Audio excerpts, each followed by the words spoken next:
নবী সফিউল্লাহ, মূসা নবী কালিমুল্লাহ, আদম নবী সফিউল্লাহ, মূসা নবী কালিমুল্লাহ, ইব্রাহিম নবী খলিলুল্লাহ, আমাদের নবী হাবিবুল্লাহ।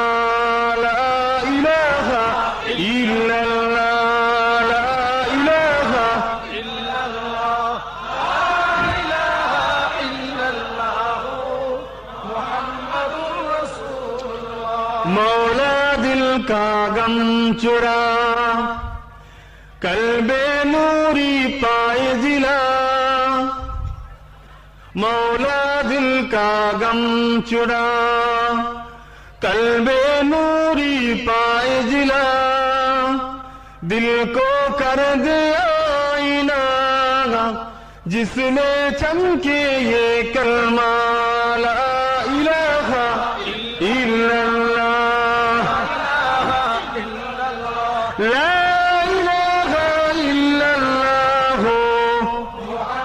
मुहम्मदुर रसूलुल्लाह। अल्लाहुम्मा सल्ली अला।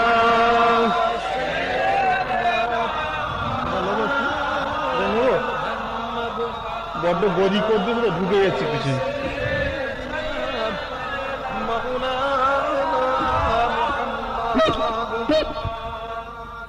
وقال الله تعالى في كلام المزيد والفرقان الحميد،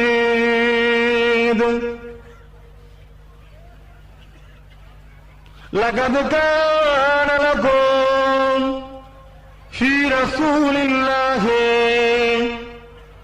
أسوة حسنة،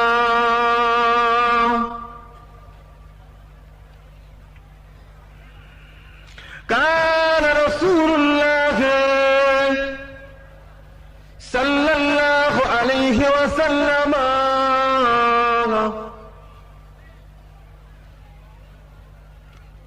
اتقوا فراسة المؤمنين فإنه ينظر بنور الله،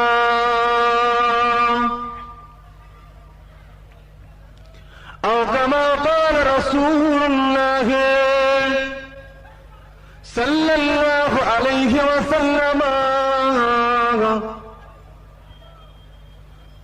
ثلاث من كنا فيه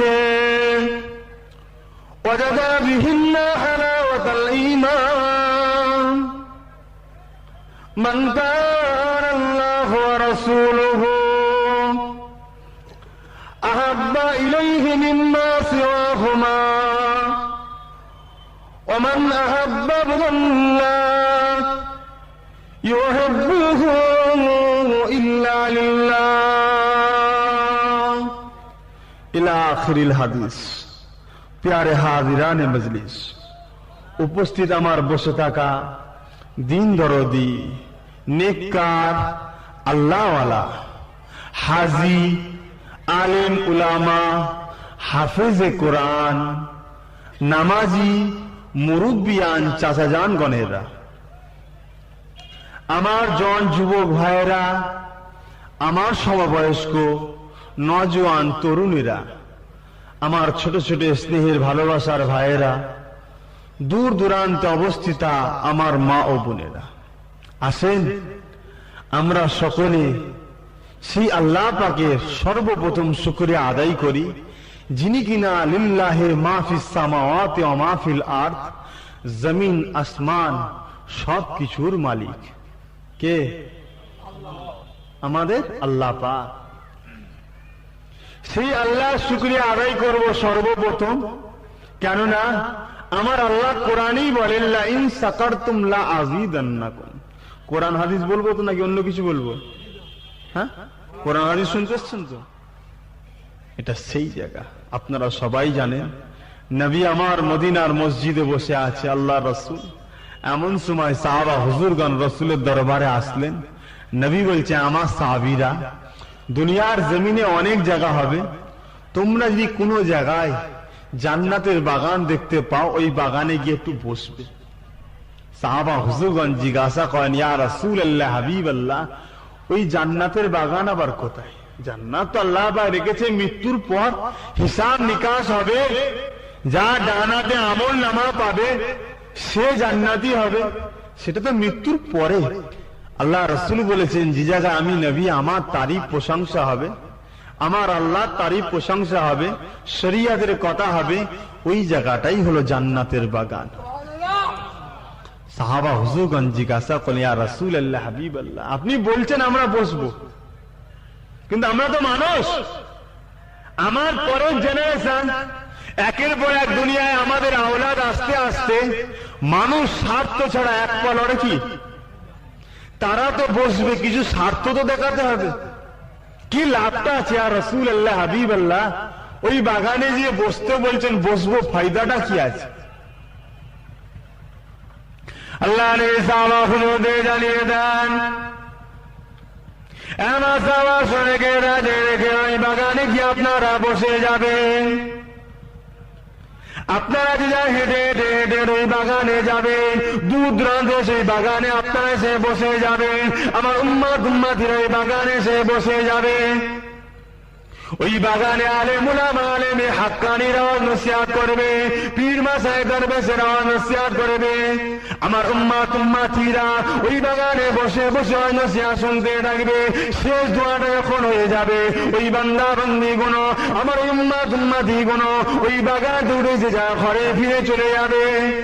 আমার সাহাবারা আমার উম্মত উম্মতদের জানিয়ে দেবে, তারা যে প্রত্যেকটা কদম ফেলবে, প্রত্যেক কদমে লড়াতে লড়াতে যেমন কি শুকনো গাছের পাতা গুলো হাওয়া দুলালে গাছের পাতা ঝরে ঝরে ওই গাছটা নেড়া হয়ে যায়, আমার সাহাবারা ওদের পায়ে কদমে ফেলা ধরাতে আমার এই উম্মত উম্মতিদের শরীরে গুণাগুণ ঝরতে ঝরতে ঝরতে ঝরতে ওই উম্মত উম্মতি গুণ যখন তাদের ঘরে যেয়ে পৌঁছাবে, ঘরে যাওয়ার পূর্বে তাদের জীবনের সমস্ত সগীরা গুণাগুণকে আমার আল্লাহ মাফ করে দেবে। একটু জোরে হবে না সুবহানাল্লাহ? কেন সুবহানাল্লাহ বললাম? খুশিতে।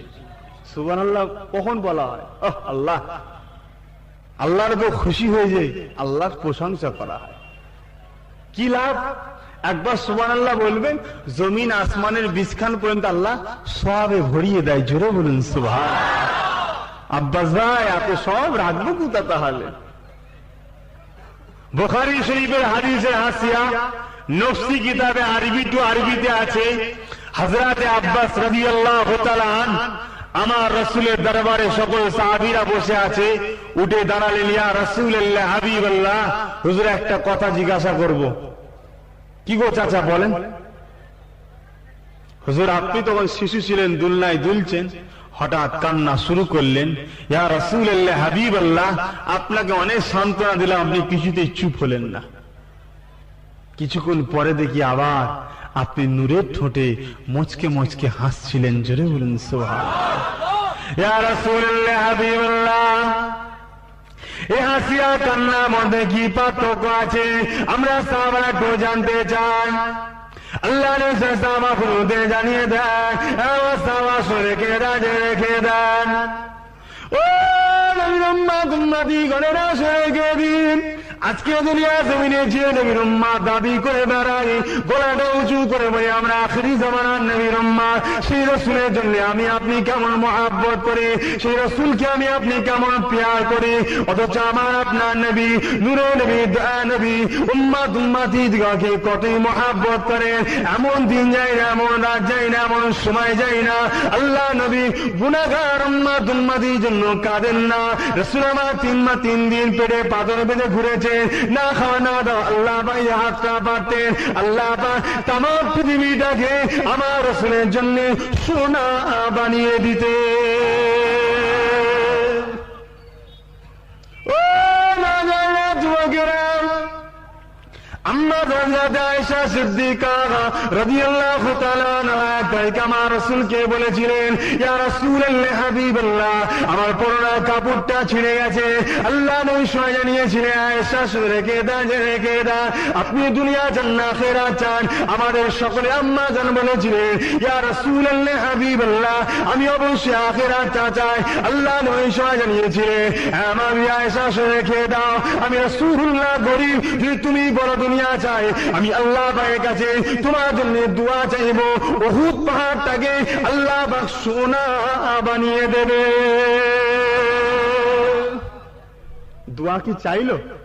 যদি তুমি বলো চাইবো, এই কথাটা বলেছে, উহুদ পাহাড়ের তলাটাকে আল্লাহ সোনা করে দিয়েছে। জোরে বলুন সুবহানাল্লাহ, জোরে বলে। শুধু বলেছে যে তুমি বলো আমি চাইবো, চাইলে তাতে উহুদ পাহাড়ের তলাটাকে আল্লাহ পুরো সোনা বানিয়ে দিয়েছে। তাহলে আমার রাসূল যদি চাইতেন নিজের জন্য, সারা পৃথিবীটাকে আল্লাহ সোনা বানিয়ে দিত। কি পারত না? কোন ফায়াকুন হয়ে যা। হযরত নিজামউদ্দিন আউলিয়া হুজুর জি সোনা বানাতে পারে, আমার আল্লাহ পারবে না? একটা কথা যখন আসছে একটু বলবো, সাইড কেটে চলে যাচ্ছি, আপনাদের অসুবিধা হবে না তো? হযরত নিজামউদ্দিন আউলিয়া হুজুরের দরবারে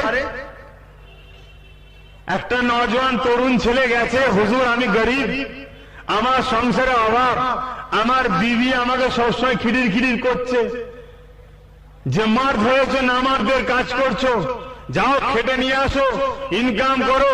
হুজুর আমি কিন্তু বড় কুড়ে মানুষ, খাটতে পারি না। আল্লাহর ওলি মনে দয়া হলে যাকে ইট কুড়িয়ে নিয়েছে। হুজুর সূরা ইখলাস পড়েছে। সূরা ইখলাস বলেন তো, কুল হুয়াল্লাহু আহাদ আল্লাহুস সামাদ লাম ইয়ালিদ ওয়া লাম ইউলাদ ওয়া লাম ইয়াকুল লাহু কুফুয়ান আহাদ ফু দিয়েছে। এটা ঢিলাটা শোনা হয়ে গেছে। জোরে বলুন সুবহানাল্লাহ। দুজন দু সাইডে বসে বসে হরদম ফু দিচ্ছে, গাল দিয়ে থুতু কেটে যাচ্ছে। বলছে কি বলতে চাইছো বলো তো? বলছে मैंने अपने आंख से देखा, औली साहब ने सूरा इखलास पढ़ के दम दिया, वो मट्टी सोना बन गया। আমি নিজের চোখে দেখেছি, নিজামউদ্দিন আউলিয়া হুজুর সূরা ইখলাস পড়ে ফু দিয়েছে, মাটি ঢিলাটা সোনা হয়ে গেছে। আমি দিচ্ছি হয়নি কেন? যাও বাবার কাছে আবার যাও। ওই নওজোয়ান যুবক ছেলেটা ছুটে হযরত নিজামউদ্দিন আউলিয়া হুজুরের দরবারে চলে গেলেন। বলেছিলেন, ও শুনে দাও, তোমার মনের কথাটা আমাকে বলতে হবে না। ইত্তাকু ফিরাসাতাল মুমিনে ফাইন্নাহু ইয়ানজুরু বিনুরিল্লাহ। আল্লাহ ওলি বান্দা বান্দি দিগকে আল্লাহ বা নূরের পর্দার ভেতর থেকে কিছু জিনিস দেখিয়ে থাকে, কিছু জিনিস শুনিয়ে থাকে। আল্লাহ বলে বান্দা শুনে রেখে দাও।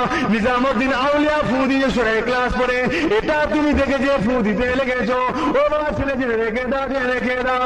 निजामुद्दीन औलिया की जैसी पहले होठ बनाओ, उसकी बाद दम मारो, क्योंकि हम निजामुद्दीन औलिया 20 साल हो गया इस जबान से कभी झूठा नहीं बोला।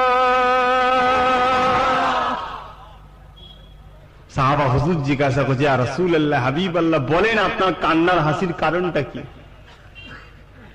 আল্লাহর নবী সাহাবা হুজুরদের সঙ্গে সঙ্গে জানিয়ে দেন, আমি রাসূলুল্লাহ কেন কেঁদেছিলাম, কি জন্য কেঁদেছিলাম?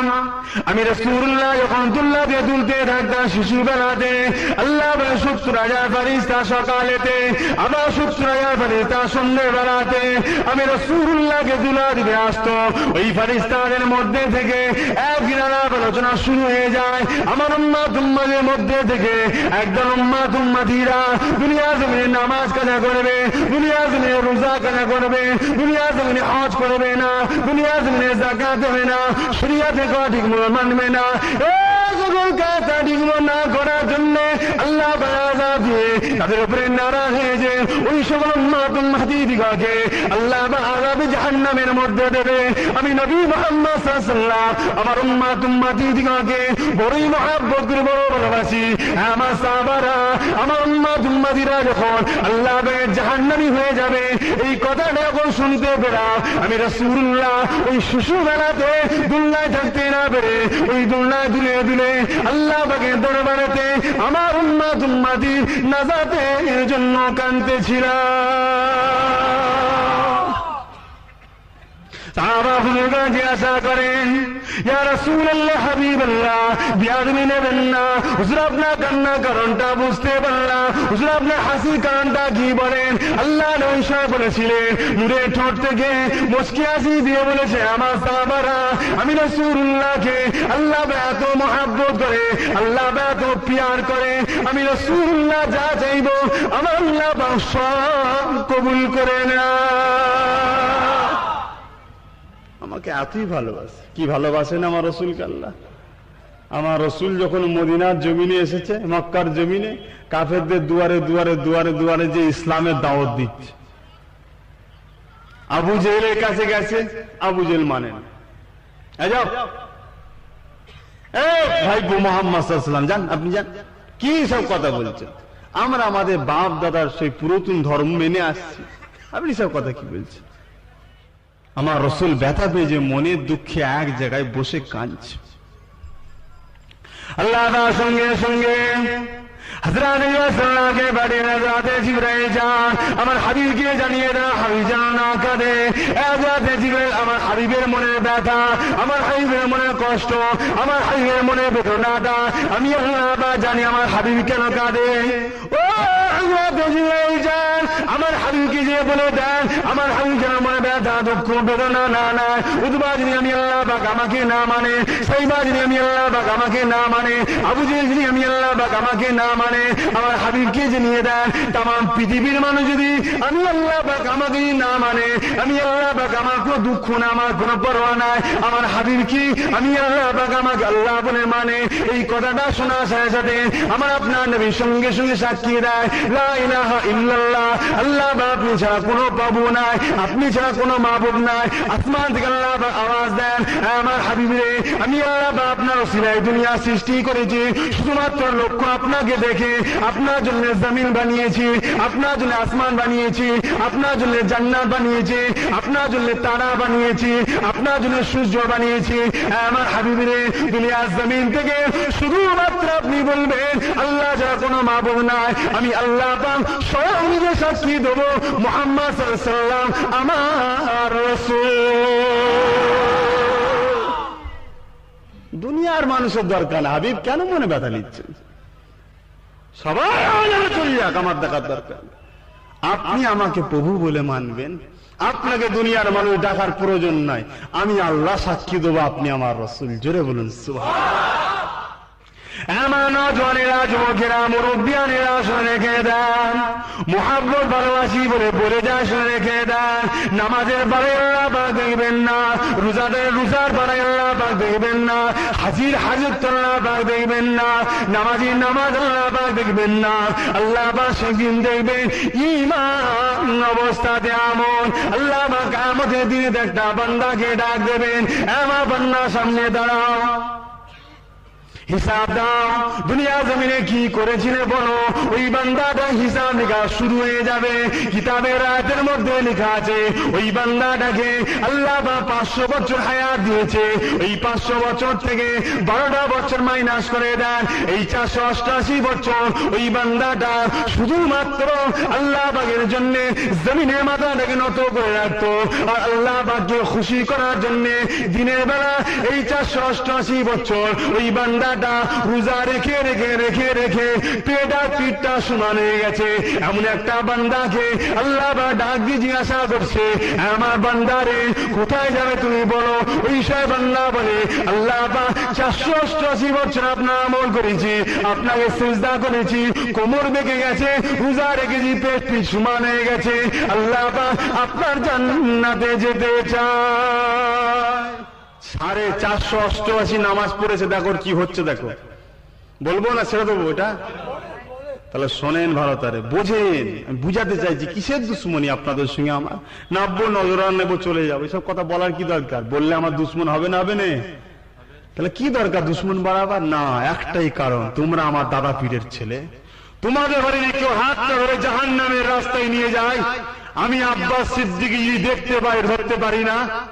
আজকে যে আপনারা আমাকে ভালোবাসেন, আমি আব্বাস সিদ্দিকী এক জায়গায় মদ খাচ্ছি দাঁড়িয়ে দাঁড়িয়ে, আপনি যদি প্রকৃত আব্বাস সিদ্দিকীকে ভালোবেসে থাকেন, পাশে এসে বলবেন ভাইজান আপনি এটা ভুল করছেন, এটাই আপনার প্রকৃত মহব্বত। না বাবা, পীরের ছেলে বললে বিয়া দিবি হবে, এটা মহব্বত না, আমাকে আপনি জাহান্নামে ঠেলে দিলেন। তবে হ্যাঁ, আমি পীরের ছেলে, আমার ইজ্জত আছে, লোক সমাজে সবার সামনে আমাকে অপমান করা আপনার উচিত হবে না, ডেকে বলাটা আপনার উচিত হবে। কথাটা বুঝে আসছে না? না, এটাই হলো প্রকৃত ভালোবাসা। একজনকে আপনি বলছেন ভালোবাসি, সে ছাদ থেকে লাভ মারছে, আপনি ছেড়ে দেবেন নাকি? তোমাকে আমি ভালোবাসি, তুমি যদি আমাকে ধরো সম্পর্ক নষ্ট হয়ে যাবে, আমি কি ছাদ থেকে লাভ মারবো, আপনি কি ছেড়ে দেবেন? প্রকৃত ভালোবাসা যদি হয়, ও সম্পর্ক রাখুক চাই না রাখুক, ওকে ধরে রাখবে। তা আমার যে সকল ভাই এই সব দলে গেছে, তাদের উদ্দেশ্য বলি, ভাই ফিরে আসো, আমরা মিলেমিশে একসাথে এক পীরের ছেলে আল্লাহর জান্নাতে একসঙ্গেই থাকবো। জোরে বলুন সুবহানাল্লাহ। রাজওয়ানেরা, যুবকেরা, মুরব্বিয়ানেরা, দাদা পীর কি যে আপনারা জানেন না।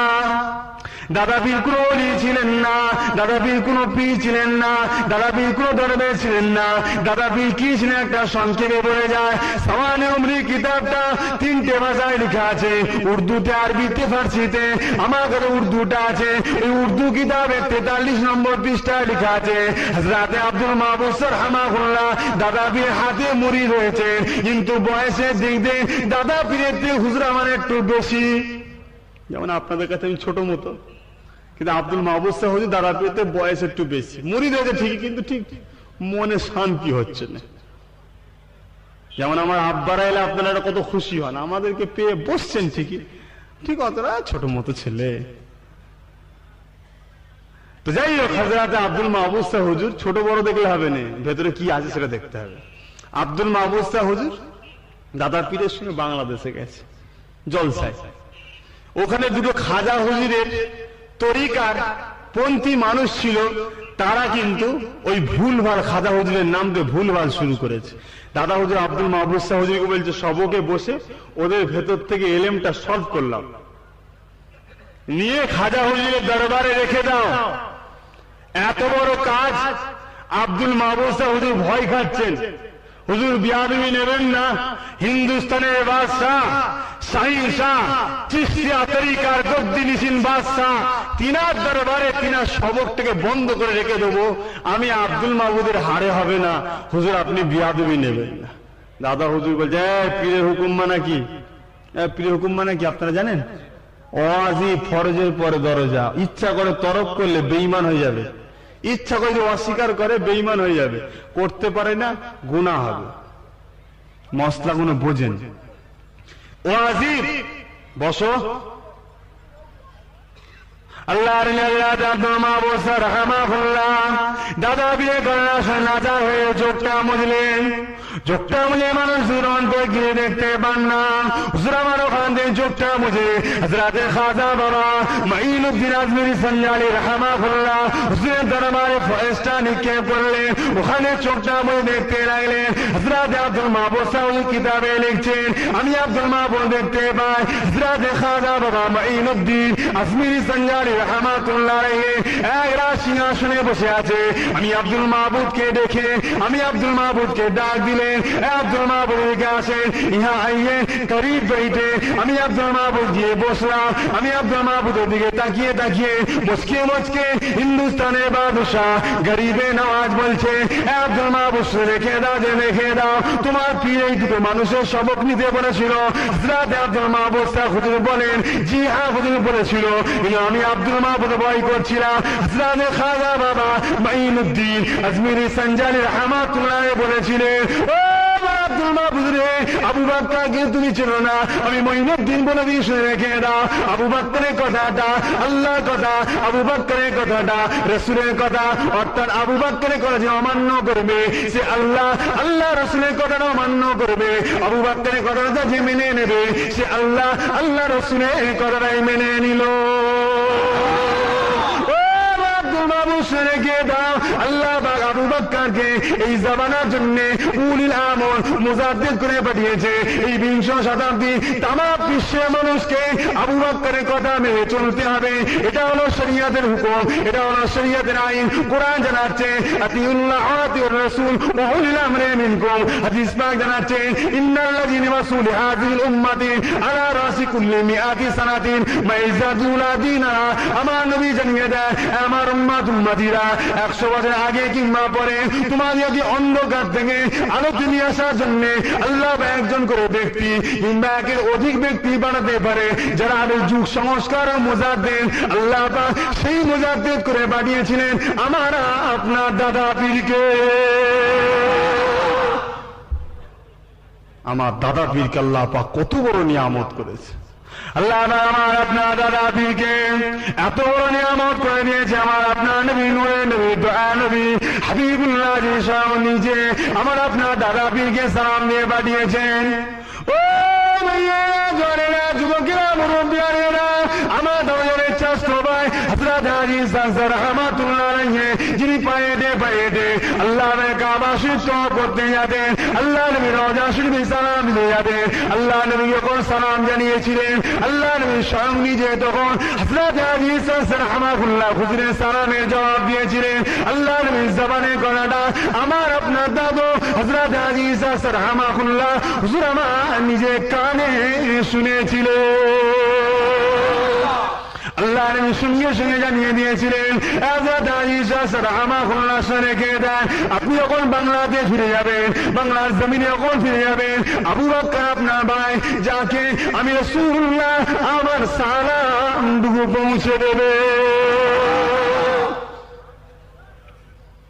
যার সঙ্গে রসুলের এত সম্পর্ক সেই দাদা পীর কি করেছে সেটা করলে আপনারা জান্নাত যেতে পারবেন না? সেটা করেন না বা ইদল উদল ইদিক সিদিক কেন দেখতে যাচ্ছেন? আল্লাহ আপনাকে জান্নাত দিয়েছে, আপনি ঢুকে পড়েন জান্নাতে, আবার ঘুরে দেখতে যাচ্ছে জান্নাতের বাইরে কি আছে। আরে জান্নাতের বাইরে ঘুরতে যে জাহান্নাম আসবি ফটকটি মেলায় কি হবে? তো ভাইজান মনে ব্যথা নেবেন না যে রাসূল আমাকে আপনাকে কত মহাব্বত করে, কত ভালোবাসে, কত পিয়ার করে। সেই রাসূলের সঙ্গে যারা দুশ্মনী চাচাচ্ছে নাকি মাশাআল্লাহ সকলের সম্মানার্থে দাঁড়িয়ে যান। পীরে আওলাদ সকলের সম্মানার্থে দাঁড়িয়ে যান। নারে তাকবীর, নারে তাকবীর। আওলাদে মুজাদ্দিদ জামান, আওলাদে মুজাদ্দিদ জামান। আমার চাঁদান হুজুর পীর কেবলা, আমাদের চাঁদান হুজুর পীর কেবলা। নারে তাকবীর।